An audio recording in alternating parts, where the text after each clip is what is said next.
Your world now needs individuals to advance in this understanding because they can give to the world something that the world cannot give itself. You need help from beyond the world to prepare for the greater community. How can you prepare yourself? You do not know what is out there.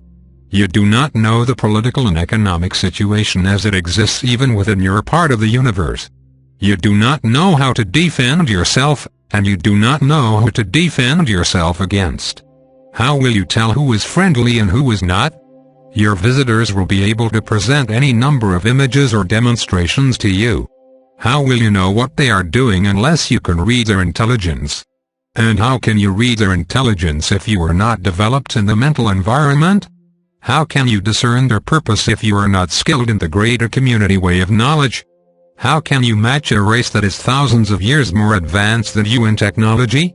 The only way that you can advance, and the only way that you will be able to interpret, discern and contend with forces from the greater community is through the development of knowledge. This is true because knowledge is the only part of your mind that cannot be influenced or dominated. It is the only part of your mind that is pure. It cannot be infiltrated. It cannot be manipulated, either in the mental or in the physical environment. It is unaffected by technology. It is unaffected by the demonstrations of power. It is unaffected by the manipulations of fear. It is the only part of you that is free. Therefore, the more you associate with knowledge and become united with knowledge, the freer you will become, the more capable you will be in encountering new experiences and new forces in life, and the more able you will be to discern your visitors' motives and activities beyond any appearance. Perhaps you cannot yet realize the importance of this. That is because your mind is referenced in the past. The greater community was not relevant in your past, generally speaking, unless of course you have had greater community contacts in this life. However, most people will have to go beyond their past referencing and what they can relate to our experience in order to entertain the greater wisdom that is being presented here. Our words convey important messages, but most importantly they can incite a deep response in you, if you can give that response and feel it. If you know how to prepare for the future, you will know what to do today.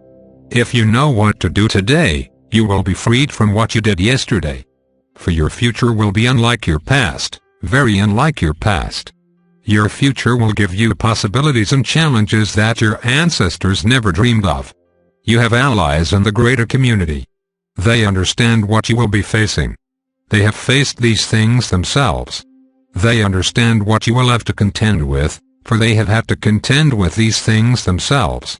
They know what the development of knowledge means and how it must be carried out within societal life, for they have accomplished this themselves. You will not meet these individuals.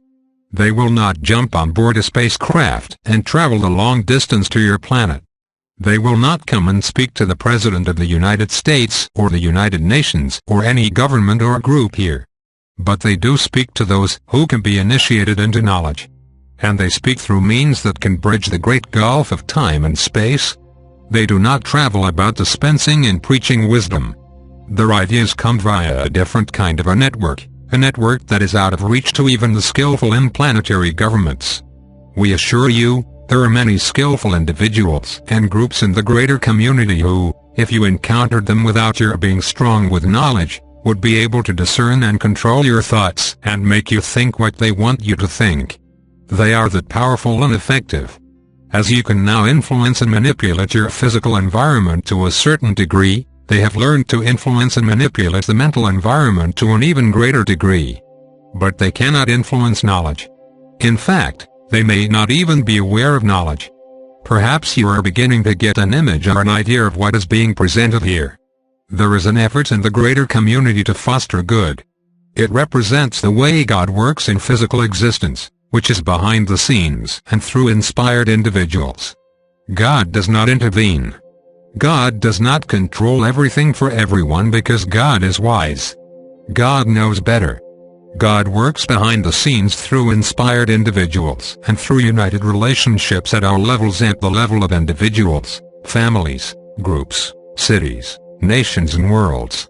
There are greater powers at work that assist humanity and that serve humanity. They ask nothing in return except that you study the way of knowledge and become serious students who learn to look beyond your personal interests and fears in order to see beyond the limiting ideas of your mind. They ask that you begin to feel, to see, and to ask that knowledge reveal itself to you. They ask that you gain a greater ability, with patience and reverence for life. What can you give them in return except to receive their gifts? They do not need your wealth. They certainly do not need your ideas. They do not need anything from the world, except for humanity to learn to live in peace with itself and to contend successfully with the greater community. This is a great enough challenge for an emerging world. The harem extend over vast regions. They are associated with each other through the unseen ones, who communicate with them and who deliver messages for them. The unseen ones represent your spiritual allies who work on behalf of worlds individually and worlds together. For now, it is important for you to consider that you are not alone in the physical universe. In the greater community, there are societies that exist at every stage of evolution, and there are societies that have failed for every reason. There are societies at war. There are societies at peace. There are societies that trade. There are societies that do not trade. There are societies that belong to commercial guilds. There are societies that do not belong to commercial guilds. There are societies that travel in space. There are societies that do not travel in space. There are societies that are primitive. There are societies that have beginning technology, such as your own. And there are societies that have gone beyond the limits of technology into new kinds of education and development. There are societies that have been defeated. There are societies that have been victorious. There are societies that have gone into hiding. There are societies that search from star to star for a home. There are societies that are exclusively engaged in commerce. There are societies that are law-abiding and civil. There are societies which are not. There are societies that are physically strong, and there are societies which are not. If you can consider these ideas, you will think of examples within your own world.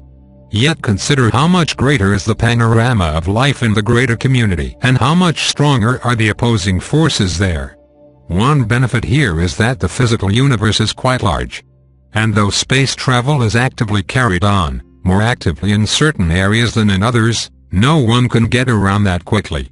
The universe is too big, and therefore societies such as yours can live in relative isolation for a very long time. There are worlds in the greater community that have never been discovered by other races. The universe is too vast. There are unexplored regions in the greater community, and there are regions that are largely inhabited. There are regions where it is safe to travel, and there are regions where it is not safe to travel. There are regions that are defended and protected, and there are regions that are not. You live in a great municipality of life. It is as if humanity were just venturing out of the house for the first time and beginning to explore its front and backyards. You do not even know your neighborhood yet. In this neighborhood, there are big kids on the block, but you are the little tiny kid who does not know anything. How will you prepare for life in the greater community? Many people think that they will simply export human culture and religion and attempt to persuade others of the superiority of their morals and ethics. However, honestly speaking, humanity at this time makes a very poor demonstration.